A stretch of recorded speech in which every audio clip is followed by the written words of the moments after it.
y partes tanto del cuerpo como del alma, ¿sí? Quedando incapacitados para todo bien e inclinados para todo mal. El hombre violó la ley moral de Dios y desde ese momento el hombre adquirió una deuda moral con Dios, una deuda que ningún descendiente de Adán ha podido cumplir. Y además por causa del pecado la distancia entre Dios y las criaturas es tan grande que Dios en su pura misericordia hizo un pacto, un juramento consigo mismo para quitar ese distanciamiento y esa enemistad entre Dios y el hombre. Y para esto, para cumplir este pacto, el Señor Dios, el Padre, enviaría a su Hijo Jesucristo como único mediador entre Dios y los hombres, para quitar esa enemistad y poder reconciliar al hombre con Dios, al fin de que el hombre pueda obtener la vida eterna. Dice primera de Timoteo 2:5, yo se los leo, hermanos, dice, porque hay un solo mediador, porque hay un solo Dios y un solo mediador entre Dios y los hombres, Jesucristo hombre, Jesucristo hombre. Hermanos, y en este capítulo 8 se expone el oficio de Cristo como el mediador. Entonces, recordemos rápidamente la semana pasada cómo nos compartió nuestro hermano Víctor el bosquejo de este capítulo. En el párrafo 1 recuerdan que habla de la preordenación de Cristo al oficio de mediador, conforme al pacto hecho entre el Padre y el Hijo, para que Cristo sea el mediador entre Dios y los hombres. Para ello tenía que ser profeta, sacerdote y rey. El párrafo 2 que vimos también habla de la encarnación de Cristo para su oficio de mediador, verdadero Dios y verdadero hombre, dos naturalezas distintas y una sola persona. Y el párrafo 3 que vimos la semana pasada con nuestro hermano Víctor, nos habló de los requisitos, algo que sobresalía, sacó el hermano, es de los requisitos que se requerían para cumplir ese oficio de mediador. Vimos que dentro de esos requisitos tendría que ser Dios, el número 1, son 3 requisitos, el 2 sería que debería de ser hombre, y número 3 serviría a ser perfecto, y además tenía que ser santificado y ungido con el Espíritu Santo sin medida. Entonces, hermanos, estas cualificaciones harían de nuestro Señor Jesucristo el único apto para desempeñar el oficio de mediador y de fiador. Él es el único que cumple los requerimientos y las demandas de Dios. Ahora, del párrafo 4, de aquí en adelante al párrafo 10, en estos párrafos estaremos viendo la ejecución del oficio de mediador, cómo se va ejecutando, cómo Cristo va ejecutando su oficio de mediador. Hoy, hermanos, veremos nuestro párrafo número 4. En este párrafo le podemos poner como título su descripción histórica, también los beneficios obtenidos de este oficio para nosotros. Este párrafo, hermanos, describe históricamente el oficio de nuestro Señor Jesucristo como mediador, y este párrafo habla desde su encarnación hasta su segunda venida, su advenimiento, hermanos. Esa es toda la estructura de este párrafo. Veremos la necesidad de la vida, de la muerte y de la resurrección de Cristo.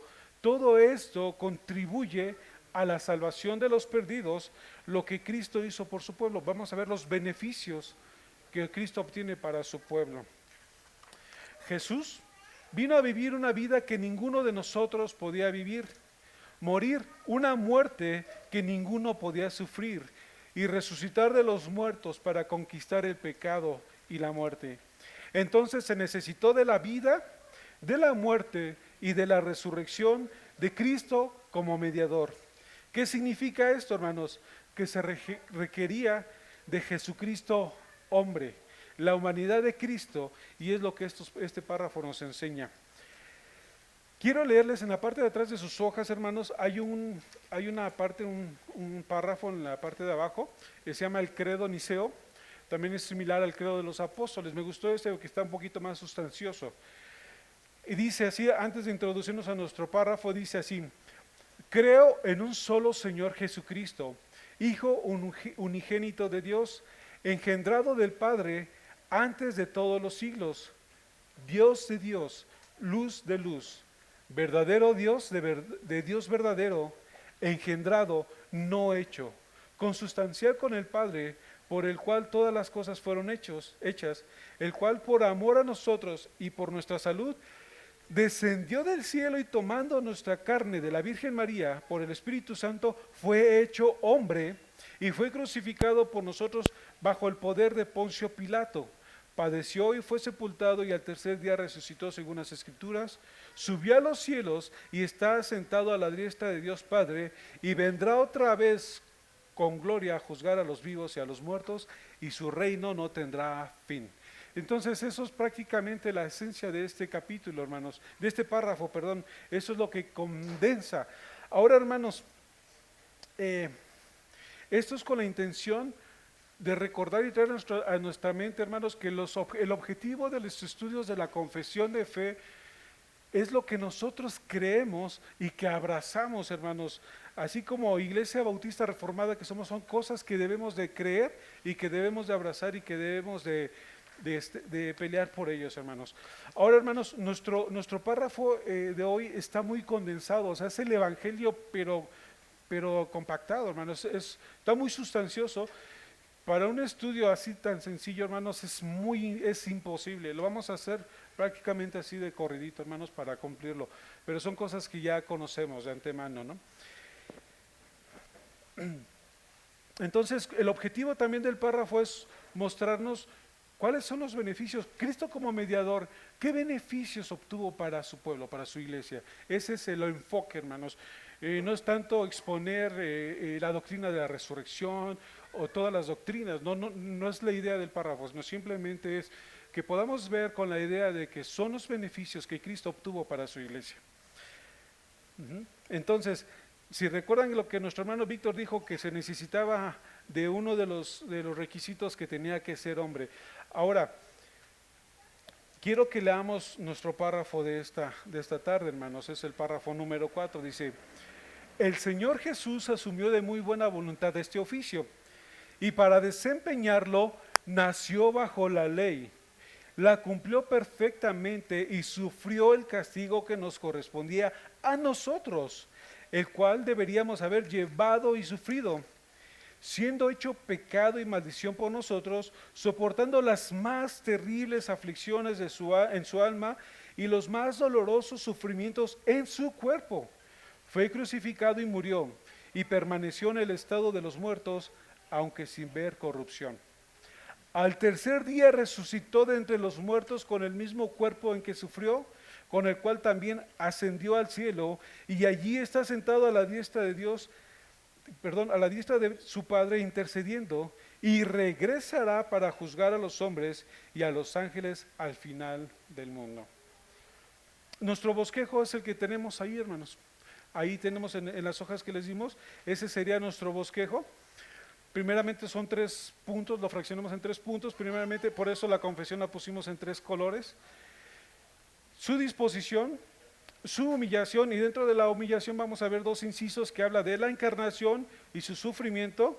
Luego el tercer punto habla de su exaltación, y dentro de este punto vamos a ver 3 incisos que habla de la resurrección, la ascensión, la intercesión y su advenimiento, ¿sí? Todo esto muestra la ejecución y la descripción histórica de su oficio como mediador y fiador. Ahora, primeramente vamos a ver la disposición de Cristo para obtener este oficio de mediador, y eso lo vemos en verde en nuestro párrafo. Dice ahí en la parte verde de nuestro párrafo, dice: el Señor Jesús asumió de muy buena voluntad este oficio. ¿Recuerdan en el párrafo anterior, hermanos, casi al final? ¿Qué dice el párrafo anterior, hermanos? Que Cristo fue llamado a este oficio por el Padre. No lo tomó él por sí mismo, sino que fue llamado por el Padre para él obtener este oficio de mediador. Y ahora en este párrafo 4 inicia diciendo que Cristo lo asumió de muy buena voluntad. Entonces, el Padre le ordena, Cristo lo acepta de muy buena voluntad, y esa es la idea de esta primera parte de nuestro tema. Cristo asumió este oficio de muy buena voluntad. Hermanos, nuestro Señor Jesucristo sabía perfectamente la implicación de lo que contribuía a obtener este oficio. Implicaba ser humillado, implicaba padecer y sufrir por los pecados, implicaba cada golpe, cada desprecio, cada humillación, cada latigazo, cada burla, la persecución, cada dolor en la cruz, hermanos, incluso hasta la muerte. Esto, con todo y eso que el Señor sabía de lo que implicaba, Él lo tomó de muy buena voluntad. Por eso dice el Salmo 40, versículos 7 y 8, se los leo. Salmo 40, versículos 7 y 8, dice así: entonces dije, he aquí vengo, en el rollo del libro está escrito de mí, el hacer tu voluntad, Dios mío, me ha agradado, y tu ley está en medio de mi corazón. Otro versículo en el Evangelio de Juan, capítulo 6, versículo 38, dice: porque he descendido del cielo, no para hacer mi voluntad, sino la voluntad del que me envió. Entonces, esto nos muestra que Cristo asumió de muy buena voluntad, porque su prioridad era agradar al Padre que Él lo había enviado con esta gran comisión, y Él quiso hacer una voluntad perfecta, aún con todo lo que implicaría tomar ese oficio. Entonces, hermanos, para desempeñar este oficio, el Señor lo toma de muy buena voluntad. Ahora, vamos a ver en la parte azul de nuestro párrafo, lo que va a implicar, las implicaciones de lo que implica este oficio. Y ahí vamos a ver lo que es la humillación, vamos a empezar a ver la humillación. Entonces, dice la confesión en la parte azul, hermanos: y para desempeñarlo, nació bajo la ley, la cumplió perfectamente y sufrió el castigo que nos correspondía a nosotros, el cual deberíamos haber llevado y sufrido, siendo hecho pecado y maldición por nosotros, soportando las más terribles aflicciones de su alma y los más dolorosos sufrimientos de su cuerpo. Fue crucificado y murió, y permaneció en el estado de los muertos, aunque sin ver corrupción. Dice Filipenses capítulo 2, versículos 7 y 8, se los leo. Hablando de Cristo, dice: sino que se despojó a sí mismo, tomando forma de siervo, hecho semejante a los hombres, y estando en la condición de hombre, se humilló a sí mismo, haciéndose obediente hasta la muerte, y muerte de cruz. Hermanos, para que Cristo tomara este oficio de mediador, tuvo que humillarse tomando un cuerpo como el de nosotros. Era necesario, hermanos. Y en esta parte de la humillación vamos a ver dos incisos, hermanos. El inciso habla de la encarnación o la vida de Jesús, ¿sí? Entonces, Cristo fue totalmente hombre, nacido de mujer y con todas las debilidades y las limitaciones de un hombre. Tenía un cuerpo de un hombre, por lo cual padeció también hambre, tuvo sed, experimentaría el cansancio, necesitó del descanso del sueño, cosas en las cuales Dios no experimenta, hermanos. También Cristo tuvo sentimientos y emociones como cualquier ser humano. Experimentó la compasión, la tristeza, la indignación, el llanto, incluso experimentaría el temor. La confesión enseña, hermanos, que la humanidad de Cristo estaba sujeta a los efectos de la maldición, pero la humanidad de Cristo era y continuó siendo impecable. Sí, experimentó todas las debilidades de cualquier ser humano como las nuestras, todos los temores, todos los sentimientos tanto del cuerpo como del alma, pero sin pecado, hermanos, sin pecado, y continuó y siguió siendo impecable, hermanos. Entonces dice ahí el párrafo dice: y para desempeñarlo nació bajo la ley y la cumplió perfectamente. Gálatas capítulo 4, verso 4 dice: pero cuando vino el cumplimiento del tiempo, Dios envió a su Hijo, nacido de mujer y nacido bajo la ley. Dios envió a su Hijo, nacido de mujer. Jesús no solo vino como Hijo de Dios, sino también como nacido de mujer y nacido bajo la ley. El eterno Hijo de Dios en el cielo añadió humanidad a su deidad y se hizo hombre y nació de una mujer virgen. Esto muestra que Cristo nació como un verdadero hombre y nació bajo la ley o dentro de la ley moral de Dios, lo que significa que Cristo debía cumplir con todas las demandas de la ley moral de Dios. Como hombre tenía que obedecer la ley de Dios, ¿sí? O sea, como todo ser humano, estamos obligados a cumplir la ley de Dios. No porque era Cristo, estaba exento de cumplir la ley. Tenía que venir y cumplir la ley moral de Dios. Y dice también la confesión ahí adelante que la cumplió perfectamente. La cumplió perfectamente. Hermanos, ningún hombre desde Adán pudo cumplir con la ley de Dios hasta que Cristo vino a cumplir con todas y cada una de las demandas de la ley. Cristo a lo largo de los días en la tierra dejó claro que Él no vino a abolir la ley de Dios, sino vino a cumplirla. Mateo 5:17. Hermanos, la perfección de Cristo a cumplir la ley era perfecta, era exacta, era precisa, que aún cuando a nuestro Señor Jesucristo lo juzgaron, no encontraron en Él falta alguna, incluso tuvieron que acusarle falsamente, porque aún desde el punto de vista político, no encontró ni Pilato ni Herodes encontraron falta en Él. Aún la propia mujer de Pilato decía, no tengas nada que ver con este justo. Hermanos, tanto religiosamente, por decirlo así, como políticamente, Cristo guardó la ley a perfección.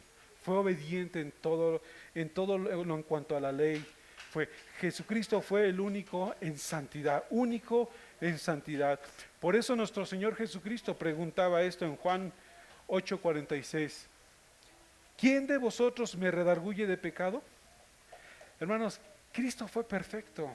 Solo Cristo nació sin pecado, solo Cristo vivió sin pecado y murió sin pecado. Entonces, Cristo, al cumplir la perfección, todas y cada una de las demandas de la ley, acumularía los méritos necesarios que pudieran ser cargados o imputados a nuestra cuenta. Esta justicia y cumplimiento de la ley perfecta es la que se nos imputa a nosotros. Por eso era necesario que Cristo naciera como cualquier ser humano y que iba a vivir bajo la ley y que iba a cumplir la ley a toda la perfección, porque esa justicia de Cristo tenía que cumplirla a nuestro Señor. Entonces, si Él la cumplía a perfección, solamente Él pudiera imputar su justicia al pecador. Por eso era necesario que Él naciera bajo la ley, porque esto que hizo el Señor Jesús a perfección es la que ahora a nosotros se nos ha cargado en nuestra cuenta, esa perfección, porque si Él no hubiera venido como hombre y que hubiera cumplido las demandas de la ley, no hubiera justificación. Entonces, como Cristo cumplió la ley a perfección, eso ahora es contado a nuestra cuenta, hermanos. Su muerte, dice, esta justicia y cumplimiento de la ley perfecta es lo que se nos imputa a nosotros. Dice, su muerte y su resurrección son importantes para la salvación, hermanos. Pero no olvidemos que los méritos de su vida fueron contados a nuestro favor, hermanos. Por eso, 3 puntos. Es importante tanto su vida como su muerte, como su resurrección. Y es lo que nos enseña el párrafo. Los beneficios. ¿Qué beneficios teníamos de Cristo que tuviera una vida perfecta? Porque esa justicia iba a ser imputada al pecador, hermanos. Cosas que el hombre no podía hacer. Cosas que el hombre perdió en la caída. Por eso quise retomar desde el principio, cuando el hombre cayó, que quedó totalmente inhabilitado, entonces había que rescatar eso. Entonces solamente por los méritos de Cristo son imputados a la iglesia, o a su pueblo. Ahora, hermanos, aparte de humillarse al tomar un cuerpo como el nuestro, con todas las debilidades como el nuestro, y de cumplir las demandas de la ley, tuvo que sufrir la maldición de la ley, hermanos. Tuvo que sufrir la maldición de la ley. Acompáñenme a 2 Corintios 5:21, por favor.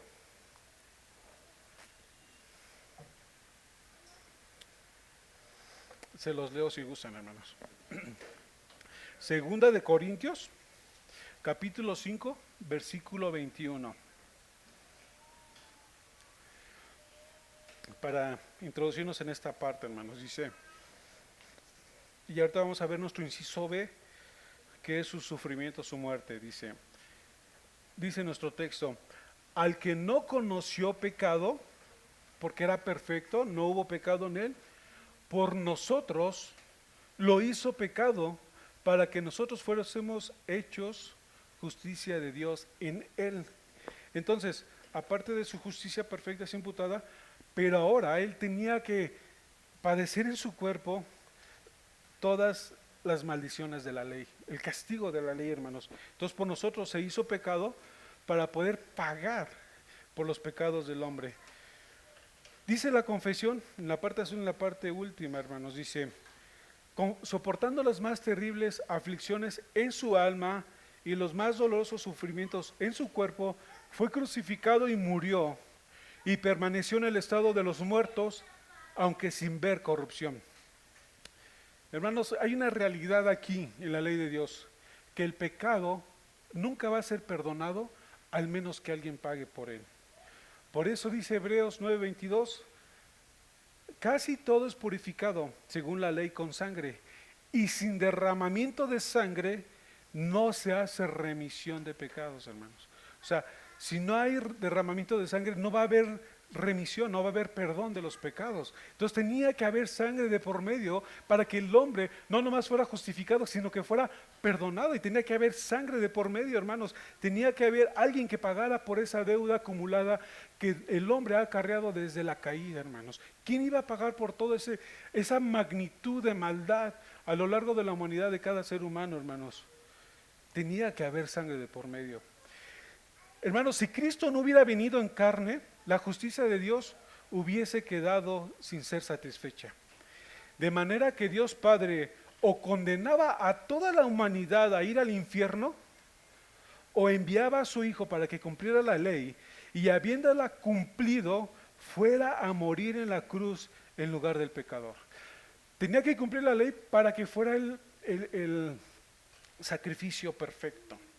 Porque nuestro Señor Jesucristo decía claramente en Marcos capítulo 10 verso 45, dice, porque el Hijo del Hombre no vino a ser servido, sino para servir y para dar su vida en rescate de muchos. Ahí están los beneficios, hermanos. Cristo vino a dar su vida en sacrificio por muchos, como mediador, hermanos, como mediador entre Dios y los hombres. Hermanos, sin haber cumplido en su totalidad la ley de Dios, Cristo jamás hubiera calificado para ofrecer ese sacrificio por los pecados del hombre, ¿sí? Solo Cristo, hermanos, pudo llenar la ley a la perfección y morir por los pecados de la humanidad. Como esos corderos, hermanos, que nos prefiguraba en el Antiguo Testamento, cordero sin mancha, cordero perfecto. Ya ves que cuando decían, oye, traes a mí lo cojo, lo hurtado, lo mayugado, lo pierniquebrado, ve, preséntaselo a tu rey a ver si él lo acepta. Tenía que ofrecerse un sacrificio perfecto delante del Dios, porque Él es perfecto. Por eso tenías que traerle las primicias, lo más gordo, lo más espléndido de lo que tenían, de las ovejas, de las ofrendas, lo mejor de ti. Cristo ofreció su vida, lo mejor de Él, ofreció una vida llena de sacrificio, una vida llena de obediencia, una vida perfecta, el Cordero de Dios que quita el pecado del mundo. Por eso en su perfección Él fue el único sacrificio perfecto que pudo quitar el pecado del hombre, hermanos. Cristo en la cruz, minutos antes de morir, expresaría estas palabras: consumado es. E inclinando la cabeza entregó el Espíritu. Con estas cortas palabras, hermano, consumado es, Él expresaría que todo el trabajo de la redención, que toda su vida, su humillación, había terminado en la cruz. No había nada que cumplir. Consumado es. Hasta ahí pudiéramos llamarle lo que la teología le llama la obediencia activa. Después vendría la obediencia pasiva, pero hasta la obediencia activa de Cristo es toda la obediencia desde que nace, que todo lo cumplió a la perfección. Hasta este momento, hermanos, Él inclinó, consumado es. La muerte de Cristo fue sustitutiva. Esto es que Cristo sufrió el castigo y la muerte que nosotros merecíamos. Él pagó en nuestro lugar. Ese dolor, Ese sufrimiento, tanto en el alma como en el cuerpo que padeció Cristo, lo hizo por su pueblo como mediador, poniendo toda su humanidad en rescate de muchos. Así como el hombre, como lo que vimos en la caída, el hombre quedó eh, trastornado, corrupto en todas sus formas, tanto cuerpo y alma. También nuestro Señor Jesucristo tuvo que padecer tanto en cuerpo como en alma, hermanos, como cualquier hombre. Y la muerte de Cristo también fue propiciatoria. Ese es uno de los beneficios más. Esto es que solo Cristo pudo apaciguar la ira de Dios en contra de los pecadores. Solo a Cristo, hermanos, le bastaron unas cuantas horas para poder satisfacer la ira de Dios. O sea, era tan perfecto el sacrificio de Cristo que solamente Él pudo satisfacer la ira de un Dios justo, poderoso, fuerte. Hermanos, solamente la perfección de Cristo. Le bastaron unas horas para poder apaciguar la ira de Dios. Hermanos, era necesario un sacrificio perfecto y aceptable ante Dios para poder apaciguar la ira de Dios, para que Él se deleitara en esto, ¿no? Ahora vamos a ver a nuestro tercer aspecto, hermanos, su exaltación. La última parte, hermanos, vemos su exaltación. Dice Filipenses, capítulo 2, versículo 9 al 11. Dice, por lo cual Dios también lo exaltó hasta lo sumo y le dio un nombre que es sobre todo nombre, para que en el nombre de Cristo se doble toda rodilla de los que están en los cielos y en la tierra y debajo de la tierra, y toda lengua que confiese que Jesucristo es el Señor, para gloria de Dios Padre. Y luego dice en Hechos 2:36, Hechos 2:36, dice, sea pues ciertísimamente toda la casa de Israel, que a este Jesús, quien vosotros crucificasteis, Dios le ha hecho Señor y Cristo. Dice nuestra confesión, en la parte morada, hermanos, vamos a leerla, nuestra última parte de nuestro párrafo. Dice, al tercer día resucitó de entre los muertos, con el mismo cuerpo en que sufrió, con el cual también ascendió al cielo, y allí está sentado a la diestra de su Padre intercediendo, y regresará para juzgar a los hombres y a los ángeles al final del mundo. Entonces, hermanos, vamos a ver rápidamente, son 4 incisos, ¿verdad? La parte 3, ¿verdad? Su resurrección. Hermanos, hay ahí en Primera de Corintios 15 es una magistral enseñanza de Pablo hablando de la resurrección, y nos muestra tanto la resurrección de Cristo como la resurrección del hombre, y muestra los beneficios de la resurrección de Cristo y cómo se aplican al hombre, ¿no? Entonces, esta parte de la resurrección es de suma importancia también comprender, hermanos. Muchos dicen que la resurrección de Cristo fue el amén del Padre al sacrificio perfecto de su Hijo. Es como que Él aceptó ese sacrificio. Solo el sacrificio de Cristo llenaría las demandas de la ley. Por eso el Padre lo aceptó como bueno y válido al ser Cristo levantado de entre los muertos. Es una forma de haber reconocido que el sacrificio de Cristo era perfecto y que había sido aceptable por el Padre, es como el amén del Padre. Hermanos, la vida y la muerte de Cristo fueron de vital importancia, pero aún no era suficiente para la salvación. Por eso, para poder lograrse la salvación del hombre, se requeriría nuevamente, lo reitero, la vida, la muerte y la resurrección de Cristo. Estas 3 partes son elementales y de gran importancia para la salvación del pecador. ¿Por qué, hermanos? Ahí en Corintios podemos leerlo, pueden dejarlo de tarea después, pero les voy a leer nada más un texto en 1 Corintios 15:17. Dice, y si Cristo no resucitó, vuestra fe es vana, aún estáis en vuestros pecados. O sea, tan importante fue la resurrección también, que si Cristo no hubiera resucitado, no tendría ningún propósito. Aún Pablo hubiera dicho, si esperamos en esta vida solo en Cristo, seríamos los más dignos de conmiseración. O sea, vemos la importancia, por eso es importante leer esa parte de la resurrección de Cristo y nos va a arrojar mucha luz en ver la importancia. Hermanos, es un tema donde a veces se ha aislado, a veces no se medita mucho en esa parte de la resurrección, se enfoca mucho en el sacrificio y está bien, pero no olvidemos la resurrección porque trae méritos importantes para la salvación del hombre, hermanos. ¿Sí? Entonces, por eso está de tarea el poder escuchar un poquito acerca de ese capítulo 15 de Primera de Corintios. Porque la resurrección de Cristo proclama la victoria sobre la muerte y el pecado. Y por ende, la vida eterna. Por ende, la vida eterna. Entonces, así como Él murió en nuestro lugar, entonces su resurrección promete y asegura nuestra victoria sobre el pecado y sobre la muerte y la esperanza de la resurrección de los muertos, hermanos. O sea, eso es lo que se aplica también a su pueblo, con esa esperanza de que así como Cristo resucitó, así su pueblo resucitará en el día postero, hermanos. Un cuerpo glorificado, capacitado y adaptado para toda una eternidad. Ahora, después de que nuestro Señor Jesucristo resucitó, con ese mismo cuerpo glorificado, ascendió al cielo, ascendería al cielo. Y ahorita vamos a ver nuestro inciso B, que es su ascensión. Y dice la confesión, con el cual también ascendió al cielo. Les voy a leer un texto en Hechos, capítulo 1, versículo 11. Dice, los cuales también les dijeron, varones galileos, ¿por qué estáis mirando al cielo? Este mismo Jesús que ha sido tomado de vosotros al cielo, así vendrá como le habéis visto ir al cielo. Hermanos, también la ascensión es significativa, la ascensión de Cristo es significativa a su iglesia. ¿Por qué, hermanos?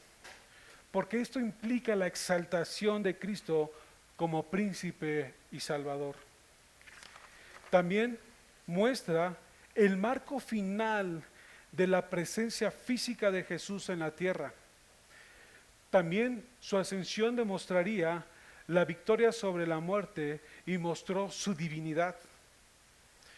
También preparó el camino para la venida del Espíritu Santo y la fundación de la iglesia cristiana. También serviría como promesa de su regreso futuro.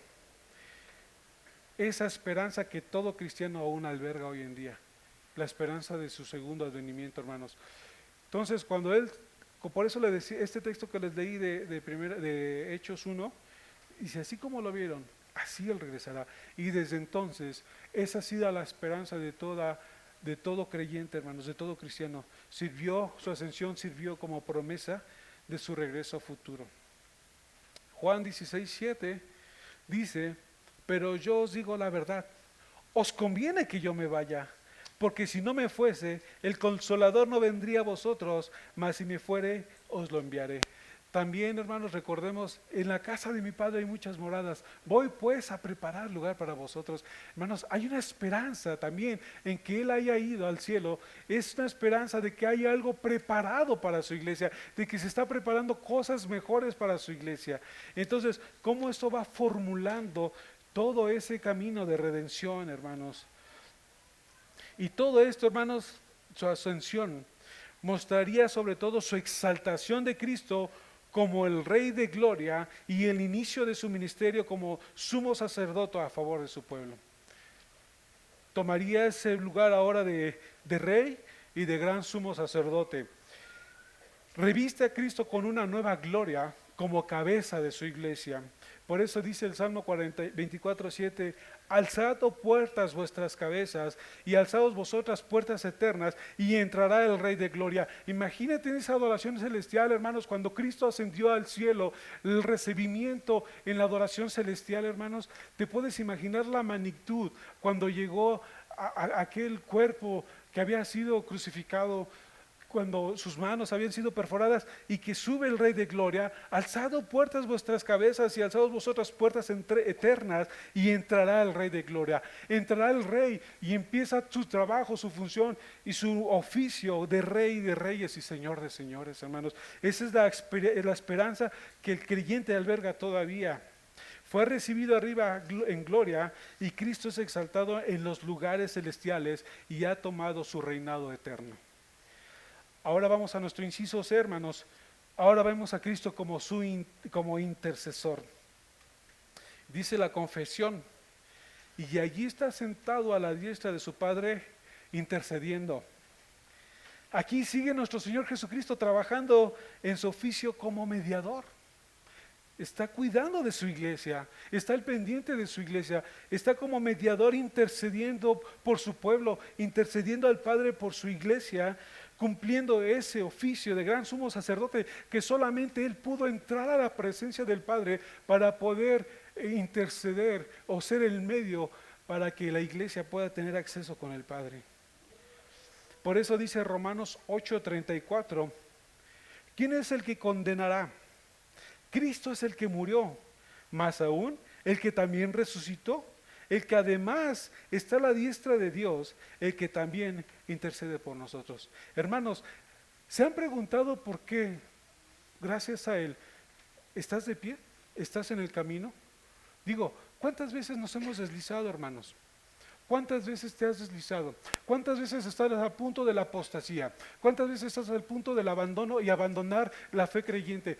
A todos nos pasa, vienen desánimos. Hermanos, si no fuera por esta intercesión, por ese trabajo de mediador de Cristo, déjame decirte, no estuviéramos aquí. Al menos yo no, hermano, definitivamente. Pero es que sigue el Señor trabajando en su oficio de mediador a favor de su iglesia, intercediendo por su pueblo. Es que gracias a ello, por eso existe la doctrina de la perseverancia de los santos. Hermano, Cristo antes de morir hizo hermosas promesas, y una de ellas es que Él prometió regresar por los suyos, por los que Él compró por su sangre, por los que Él ha redimido, por los que Él está intercediendo. Y es ahí donde vemos su regreso, hermanos. Pero antes quiero que me acompañen a un texto en Apocalipsis 22:20. Al final, hermanos, el anhelo de la iglesia, hermanos, hasta el día de hoy, dice, el que da testimonio de estas cosas, dice ciertamente vengo en breve, amén, sí ven, Señor Jesús. Hermanos, sella las palabras de la Escritura con este amén, hermanos. Sí ven, Señor Jesús, la esperanza de la iglesia, la esperanza de todo creyente, el anhelo que nuestros cuerpos sean redimidos en su totalidad. Esa es la esperanza que la iglesia ha tenido desde que Cristo ascendió a los cielos y que ahora está sentado a la diestra y que vendrá con poder y con gran gloria por su pueblo, hermanos. Regresará para juzgar a los hombres y a los ángeles al final del mundo. Ahora veríamos a nuestro Señor como con su oficio de rey, de juez justo. Regresará a juzgar a los vivos y a los muertos, hermanos, y va a poner a todos sus enemigos por estrado de sus pies, a la muerte, al diablo, a sus ángeles, someterlos para que empiece un nuevo reinado donde reinará la justicia, donde ya no habrá más muerte, ni dolor, ni sufrimiento, ni ninguna cosa corrupta. Aquellos enemigos del Señor, aquellos enemigos de la iglesia van a poder ser suprimidos, donde entonces vendrá ese reinado glorioso, esa esperanza para su iglesia, hermanos. Es por eso que entonces nuestro Señor Jesucristo cumple con su oficio de mediador como profeta, como sacerdote y como rey. Concluimos, hermanos. Adán fue nuestro representante legal en el Edén, y por su caída el pecado y la muerte y el juicio pasó a todos nosotros. En Cristo Él es nuestro representante federal también, hermanos. Él nos representó en la cruz, Él nos representó en su resurrección, Él nos representó en su vida justa, perfecta, y todo ahora en Cristo lo hizo por su pueblo, por nosotros. Cristo como nuestro mediador. Solo Él pudo reconciliar a Dios con el hombre, es nuestro representante ante Dios, y todo lo hizo a favor tuyo, hermano, porque para que nosotros era imposible, y aún no imposible, sino el Señor no iba a recibir nada de tu mano, ni de mi mano. No podíamos hacer nada, absolutamente nada, que agradara a Dios. Por eso dice la palabra, tus mejores obras son como trapos de inmundicia. Tus mejores obras. Nada podíamos, ningún sacrificio, hermanos, que podemos ofrecer, nada. Solamente Cristo, que es nuestro mediador, Por eso, por eso, Cristo dice así, como único mediador, dice, venid a mí todos los que están cargados. Si alguien quiere venir en pos de mí, sígame. El que cree en mí, como dice la Escritura, el que permanece en mí. Si alguno tiene sed, venga a mí y beba, y yo le daré agua viva. Jesús dijo, yo soy el camino, la verdad y la vida. Yo soy la puerta. Yo soy el pan de vida. Yo soy la luz del mundo. Yo soy el buen pastor. Yo soy la vid verdadera. Yo soy la resurrección y la vida. Hermanos, solo Cristo pudo unir al hombre con Dios.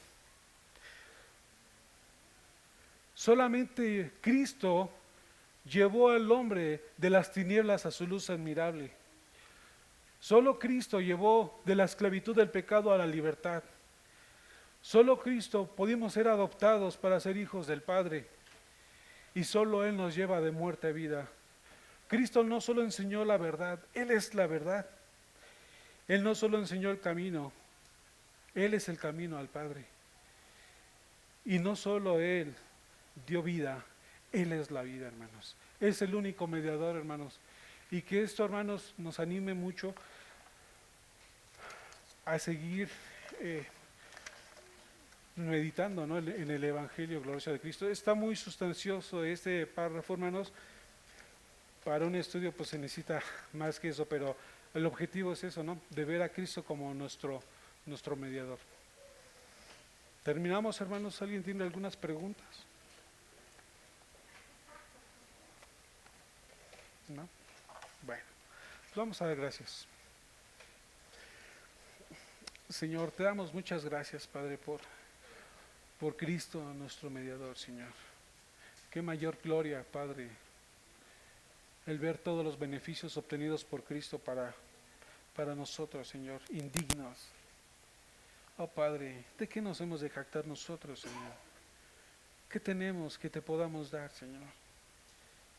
Padre, la verdad es que nosotros no había nada bueno sino hinchazón y podrida llaga, desde la planta del pie hasta la coronilla, pero solamente por Cristo, Señor.